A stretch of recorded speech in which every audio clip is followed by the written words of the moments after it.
What is up, you guys? I'm Charmx, and today I'm going to be reacting to I attempted a Pokemon Platinum Nuzlocke by Jane Animations. Now, I love Jane Animations, and hopefully this will be quite interesting. With that being said, the original link's in the description. Without any further ado, let's begin. So if you're new here, hi. I've done this before. Last year I made a video about my first ever Wait, that was last year? Pokemon Nuzlocke, and the game I played in it was Pokemon Ruby. It was fun, so here I am again doing Was that really a year ago? another, but this time I attempted to Nuzlocke Pokemon Platinum. I'll explain again super quickly how a Nuzlocke works. You can only catch the first Pokemon you run into per route. If a Pokemon faints, it dies and you can't use it anymore, and you have to nickname your Pokemon so you grow more attached to them. If you still don't understand, that's not my problem. Let's get started. Oh boy. This was That's not my problem. my Pokemon Platinum Nuzlocke. Pokemon! So my friend and neighbor Barry is practically dragging me all over the place with his hyperactive squirrel brain, frantically trying to get a Pokemon as soon as possible from this Professor Rowan he saw Sounds like he might have like ADHD. on TV. He drags me out to Route 201 and is about to leap into the tall grass when, hold it! You guys know going into the tall grass is practically a death wish, right? What you're doing is basically suicide. Borderline insanity. What absolute moronic lunatics you are. Have you no respect for your lives? Maybe they want to die. Do you have any Pokemon? No. Do you want some? And like that, I have a Turtwig. I named him Turt and immediately used him to bash in Barry's Chimchar. I was making my way through the routes, but right as I was about to nab the Shinx I found on 202. Don't kill it. No! Did you record this whole thing? Like your whole gameplay? Did you do that? So no Shinx for us. But that's alright. Shinx isn't that great this early anyway. Then I locked eyes with our first trainer. The first battle. Let's see how we fare against youngster Tristan and his level 5 Starly. I guess you did like record the whole thing. Oh my god! So in the first trainer battle I ever fought, I almost immediately lose my starter to a critical hit. Why do I suddenly have a very bad feeling about this? Nevertheless, we kept going onward through Jubilife City, where we caught Kronk the Zubat in the cave above Route 204, and Magikarp on 218. Hi, Magikarp. Your name is Puppy. Just outside the Puppy? Why would you name it that? city, Barry runs up and demands another battle, so I happily bash in his Chimchar again, and his Starly too. I kept on my way, eventually arriving in Orberg City, and I like the animation for just bashing them in.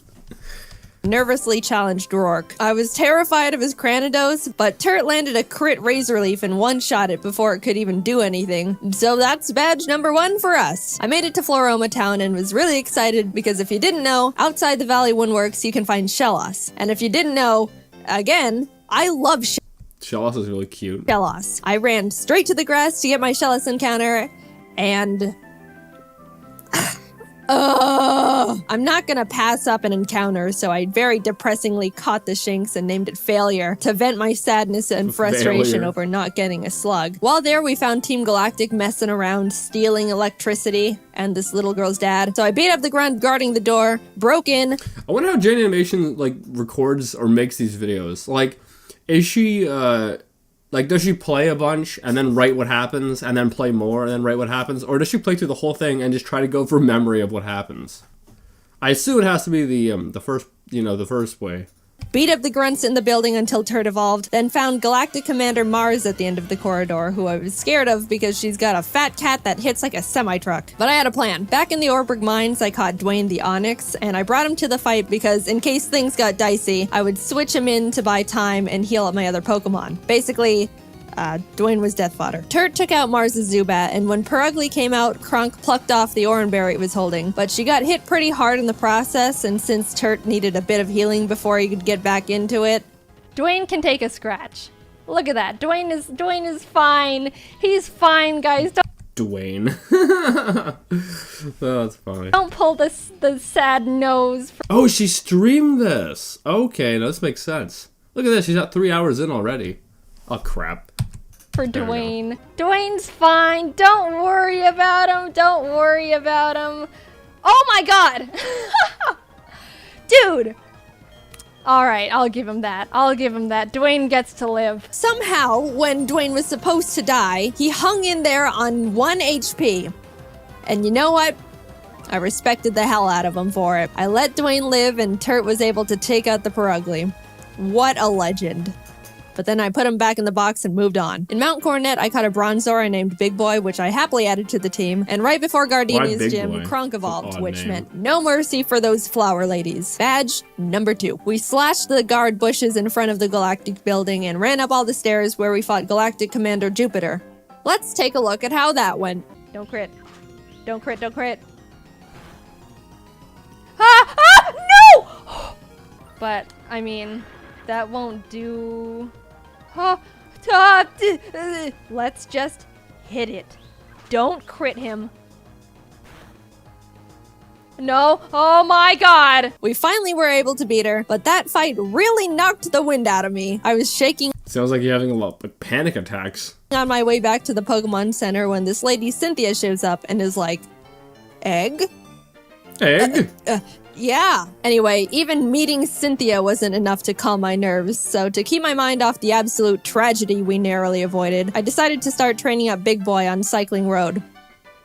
And then he died. I've practiced this game and... So before you push up your anime glasses and tell me that steel is weak to fire, which I know, by the way, the reason I kept Big Boy in was because not only is his defense an iron wall, but he had heat proof, which negates his fire weakness. But then he got crit. So, first death. I'm sorry, Big Boy. You never had the opportunity to become a big boy. I walked into Wayward Cave. Ripperino. And found a Gibble. Gibble is an amazing Pokemon. It turns into Garchomp, which is easily one of, if not the strongest Pokemon in the game that isn't a legendary. Adding it to the team would give us such a huge advantage, and now there is nothing in my way between that and...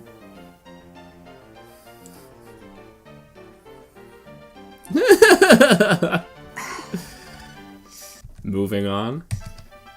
And we're moving on. We arrived in Hearthome City where I caught DeVito the Ralts, Kronk and Puppy evolved, we had a clean win against Fantina, and some lady gave us an Eevee I named Milk. Things were starting to look better now. I was leveling up DeVito against trainers, and when fighting this lovey-dovey couple... let's go into Puppy. Get rid of the Buizel. Oh no! Uh-oh. You're kidding. You're kidding. And that's why I hate love. In came Shrimp the Scyther I caught on Route 210. Some good news, on Route 213, I finally found a Shellos. I named it Swoop, and Aww, look at it. That's so cute. I loved it. I loved it so much. I know you're not supposed to have a favorite child, but Swoop was my favorite child. That's a lie. Well, I mean, you're not supposed to have a favorite child, but I think everyone who has a child does have a favorite child. Because obviously one child's going to be more successful than the other, or relatively more successful, or one's just going to be nicer as a person, and that's going to make you favor them. There's going to be something that's going to make you favor them, even if you know you say that you don't have a favorite. I think there's always one of them that's going to be more preferred.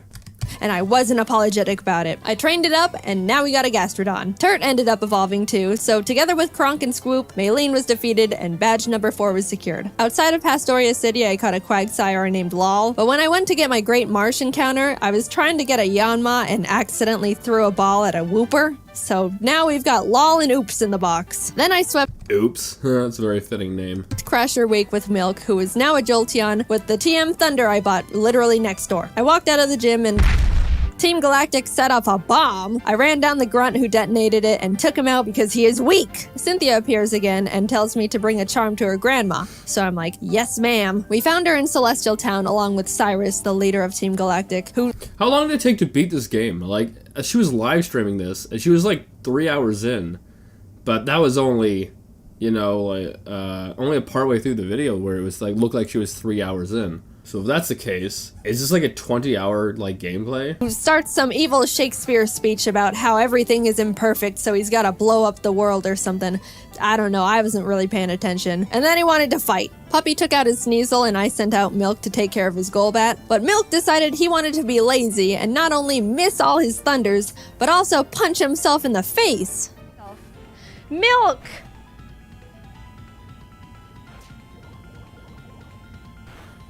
Uh-oh. You... Uh-oh. 3 health left. You can't be doing this. Kronk came out and killed the Golbat because Milk was being difficult, but I gave him a second chance and he took out the Murkrow. Anyway, here's your dusty charm. I went out and caught a Magnemite named C, then arrived in Canalave City where Named what? C? You just named it C? we barged into Byron's gym and demolished his team with Swoop and Turd. Then Team Galactic sets off another bomb, this time at Lake Valor. So Barry, Professor Rowan's assistant Lucas, and I split up to check on the lakes. As I'm strolling past all the flopping Magikarp, I run into Galactic Commander Saturn, who we swept the floor with. After that, we headed over to Lake Verity, where we did the exact same with Mars. There was a part where Turd got crit and almost died. Oh god. Oh god. But we're fine, he's fine. Finally, we had to go check up on Barry at Lake Acuity, and after trekking through 6 feet of snow for like a mile, we get there to find Barry at the top of a cliff like, ha ha ha, you can't climb rocks. Come back when you can climb rocks, loser. I'll go fight Candace's gym now, I guess. Now, we've been having some good type matchups with the past few gyms, so I haven't really been nervous. I wonder how long this took for Jane to animate. Like, this is an extremely long animation. Like, this must have taken a good month and a half or 2 months or something. Like, this is very impressive. About most of them, but Candace uses ice types, which like half my team is weak against. Which, you know, nervousness rising. Not only was I at a massive type disadvantage, but the main threats on our team were her Abomasnow because it hits like a truck and sets up hail, and her Frostlass because it'll use the hail from the Abomasnow to heighten its evasiveness with Snow Cloak, spam double teams, and then just sweep my team. I walked in, took a deep breath, which didn't make me feel better at all, and started the battle. Shrimp took out her Sneasel, and Swoop took out her I don't know why people say, oh, you take a deep breath, and I think it'll be better. No, you need to take many deep breaths. Like, you need to hyperventilate. You need to go, you need to do that. Piloswine, almost dying in the process. And then she finally brought out the big bad Abomasnow. Since it's grass ice type, Obama snow? I taught Puppy Fire Blast. Yeah, I didn't know we could... Anyway, I wasn't sure it could one-shot because Puppy's not a special attacker, and lo and behold, it didn't. It didn't miss. Please kill it. Please. It's quad. It's quad. What? Eventually, Puppy took it out, but that was absolutely terrifying. Last but not least, Frostlass. I wanted to have Swoop Rain Dance to get rid of the hail so Frostlass's Snow Cloak isn't activated, but since Swoop was sitting at a not-so-chill 20 HP, that wasn't gonna work out super great. However, since I didn't want Kronk to be in this fight at all, right before the fight I swapped her with Failure the Shinx. Yep. Sorry, little guy. Failure looked up at the looming death that was Frostlass in front of This is just sad. her, and as I healed up Swoop, Failure was killed in its blizzard. It's really unfortunate we had to resort to it, but I give Failure a salute for stepping up and surrendering its life to the team. Swoop came out, got off the rain dance, and after a close battle, was able to pull through. We won, but it wasn't without sacrifice. We had a moment of silence for Failure, the true MVP of the fight. Gone, but not forgotten. Now we could climb the rocks to Lake Acuity, and when we got up there, Barry's got snot dripping down his face, crying in the snow because he got beat up by Jupiter, who looks at me and is like, "See ya, I'm going to Veilstone HQ."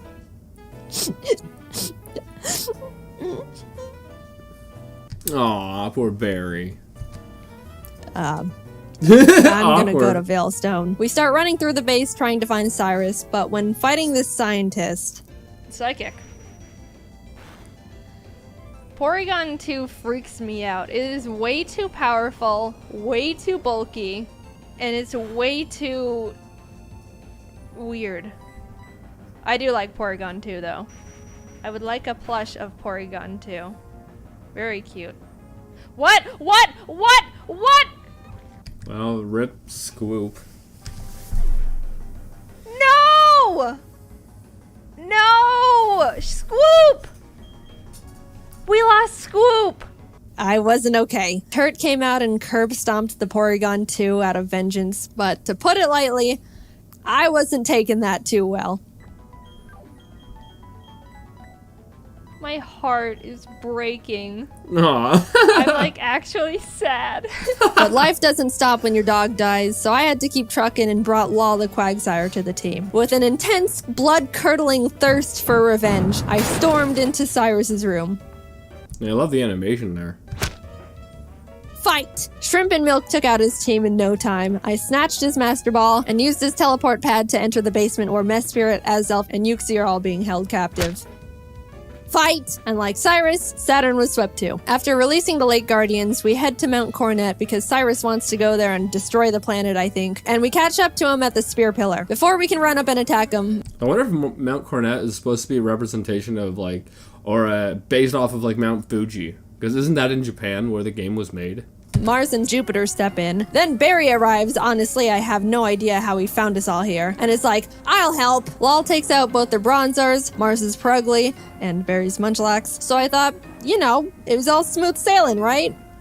Well... Wow, Barry. Really doing a lot for the team, aren't ya? Oh my god, no, it has Giga Drain? No. No, oh no, oh no! It was a crit! Not only did I not know their Golbat had Giga Drain for some reason, but it also got a crit. So I was starting to feel bad, but then I started panicking. The thing is, after you fight Mars and Jupiter, you have to go into the Distortion world and fight Cyrus and Giratina. If Cynthia forces us into the Distortion world without us being able to get a new member, we're in massive trouble. We finished up the battle and Don't worry, I believe in you. You can do this. You can do this. Cyrus starts his whole spiel about how the world is imperfect, blah blah blah, everything must die except for me. Then he gets swallowed up by Giratina, a hole opens, a rip in space leading to the Distortion world, and I'm kinda just standing off to the side twiddling my thumbs like, Cynthia, please don't shove me in there without my consent. Cynthia, can I go? I have something to do. Our world will be destroyed. Are you ready? No, I'm not! Let me go! I'm free! Holy crap. Oh, she actually ran away. Nice. Get me out of here. Goodbye. I'm sorry, lol. We just got you, and then you died. But luckily, remember when I accidentally caught that Whooper while trying to get a Yanma? It's time, Oops. You were no accident. You're our lucky star who will carry us to victory. That drooling. For some reason, as a side note, I found myself drooling when I lie in bed. I find myself drooling now. I don't know why. Like, if I lie on the side, I find myself starting to drool. I don't know why. We got Oops leveled up, came back to the Spear Pillar where Cynthia was just sitting there waiting for us, and hopped in. Everything is topsy-turvy and the Lake Guardians are telling me to push boulders into holes. And suddenly I'm on a floating crest of land with Cynthia, who's basically like, Cyrus, get lost and never come back. And Cyrus didn't like that. So he came at me. Oops took out his Houndoom and his Gyarados came out, so I switched to Milk. But I was very terrified because Cyrus's Gyarados has Earthquake. So if Milk misses his Thunder here, he dies. And Milk is notorious for missing his Thunders. But it hit. Milk lives another day. Aww. He also took out Cyrus's Crobat and Honchkrow. Would you name it Milk?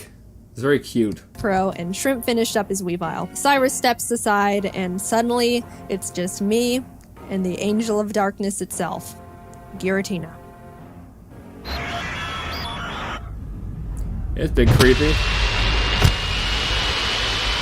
Oh, I like the effects.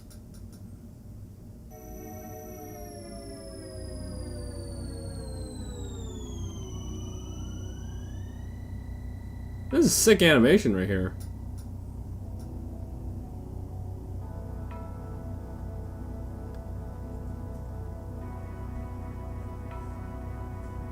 That was well done. I threw the Master Ball, and like that, it was over. I saved the world. Now to get back to my gym badges. I arrived at Sunny Shore City and started making my way through Volkner's gym. Save the world, no big deal. I know he's the 8th gym leader and he's supposed to be tough, and apparently he's depressed because everyone who challenges him isn't good enough and he's bored. But I wasn't concerned. We have Oops and none of his Pokemon can do anything about it. It's not like they have Giga Drain or anything, right? They didn't, I checked. Oops was just Earthquake and everything, and at the end, I'll admit, I got a bit scared. Okay, don't crit. If you crit Giga Impact, that would be really Holy. But it's all good. We're all good. And with that, off to Victory Road we went, where we caught ourselves a Gabite I named Flakes. Would have been nice to have one, I don't know, near the beginning of the game, say, in Wayward Cave, you know. But whatever. Better late than never. It's good to have just... Don't dwell on the past. Because you can't change it. in case something goes horribly wrong out of nowhere. Flakes' base 60. Yeah, it is. It's an amazing. Whoa, whoa, whoa, whoa, whoa, whoa. No! Uh-oh. You're kidding. Oh dear. And that's the straw that broke the camel's back. After Puppy died, I stepped back and decided the team we go into the Elite Four with needs to be the best possible team we can build. The Elite Four here goes pretty hard, so I couldn't go in willy-nilly just hoping for the best. After literally wait a minute. Oh, I can't wait to move out. a few hours of calculations and research, I settled on a team I thought would give us the highest A few hours of research? Wow. possibility of winning. I added Flakes to the team in place of Puppy, and with a heavy heart, left Milk and Kronk behind as I brought C the now Magnazone and Colgate the Togekiss I hatched from the egg Cynthia gave me. Even though I was Colgate? What? sad to not bring Milk and Kronk into the final battles with us, they won't be forgotten. And it doesn't negate the fact they were such huge assets to the team, and I wouldn't have made it this far without them. I'll see you guys on the other side. I took a step towards the doors of no return, and immediately got interrupted by Barry, who wanted to have one last fight. Anyway, Barry seems to be a bit annoying.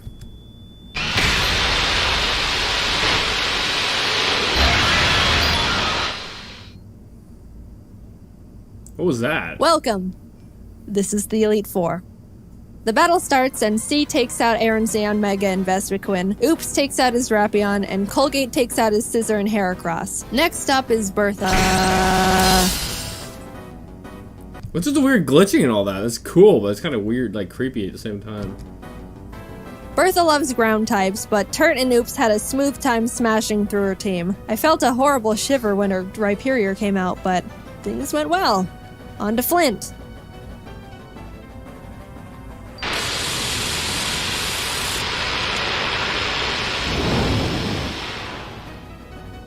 Was she having like PTSD or something?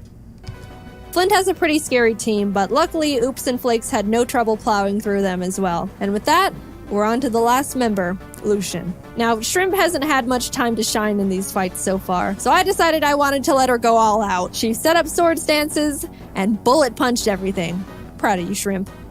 And suddenly, I'm at the entrance to the champion. The trainer who's been known to crush dreams in a single battle, and many still fear to this day. I took a deep breath. Things are going surprisingly well, and I don't know how to feel about it. But I looked up. Did you see that weird glitch there when she said that? What is going on? What is that supposed to represent? And there she was. At this moment, I have only one last objective. Defeat Cynthia. She leads with Spiritomb, which has no weaknesses, so I sent out Turt to hit it as hard as possible. Flakes takes out her Togekiss, and then her Garchomp comes out. This is known to be one of the toughest boss Pokemon in the entire franchise. And rightfully so. That thing was made by Satan himself, and I'm sure even he fears what he has created. I immediately switched to Oops, I still have hope. I still believe she can beat him. who's the only Pokemon that can lead us to victory here. I planned to put it to sleep with Yawn and then Ice Beam it until it died. That was our only hope. But then, Oops was crit. And that was it. Nothing on my team can take a hit from this monster, and even if they could, they couldn't do much damage back. I sat there in disbelief, knowing Well, maybe I was wrong to believe in her. there wasn't anything I could have done, and the battle is basically unwinnable now. I brought out Shrimp to bullet punch it so we could get in a little bit of damage, but she was killed. Colgate tried to chip away at it. He did some damage too, but was crit one shot. At this point, I'd accepted defeat. Only Turt, C, and Flakes were left. It's hopeless at this point. Flakes came out, and against all odds, Flakes outsped Cynthia's Garchomp and killed it. Whoa. I didn't think he could do it. He was 2 levels weaker, and I don't know. Maybe I was right to believe in her. I just didn't think he could outspeed it. Suddenly, there was a chance. We could win this after all. Cynthia brings out her Milotic, which C took out with a few Thunderbolts. Flakes took out the Lucario with Dig. Look, my Earthquake TM is on Swoop, and we all know what happened there. Finally, her last Pokemon comes out. Roserade. Flakes went in for the Dragon Claw, and the battle was over. Hey! As Cynthia's congratulating me, A sudden feeling of overwhelming guilt washes over my entire body, so intense it almost knocks me down. I don't think I deserve this. Something here isn't right. Did she fail the Nuzlocke because she did something wrong? This wasn't meant for me. Back in the Distortion world when Giratina split me in two, how do I know I'm me? What happened in the other timeline where I saw glimpses of what happened parallel to this world, that was me too. Oh. Those things happened. Was that the ending I'm destined to have? The world I'm living in now is how I want things to be, but the other Jaden is equally me as I am her. Even if you might think I deserve this dimension, things don't work like that. Are there some things you can't escape, even when you try everything you can do to alter it? I don't know the answer. I may be able to sit on this throne now and thank all the Pokemon that put in everything to help me get here. All the hard work, blood, sacrifices we made. But I don't think I can ever accept this victory. I don't know what ending was meant for me. Isn't this a type of psychological condition where you feel as if you don't belong to the success you've gotten? I've heard this before. I forget what it's called.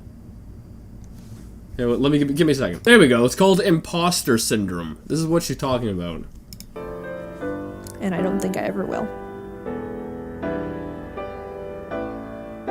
You put in the hard work. You deserve to be there. You have what's called imposter syndrome.